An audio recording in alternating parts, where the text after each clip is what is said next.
আসসালামু আলাইকুম ওয়া রাহমাতুল্লাহ। ভিডিও টান দিবেন না, গজলটা একটু শুনে যাবেন।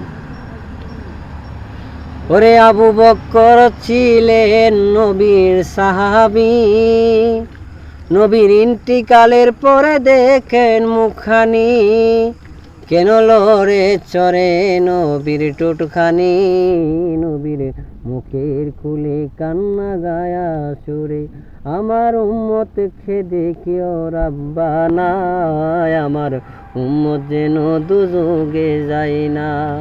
নবী গিয়েছিলেন খোদার আরশে, কেঁদে কেঁদে নালি দেয় মৌলার কাছে, কেন দেখো নবীজি জুতা ঘষে, নবীর জুতা খোলায় আমি আরশ মহল্লায় চিরদন্য হব গো রাব্বানা, নবীকে জুতা খুলিতে কোন মানা।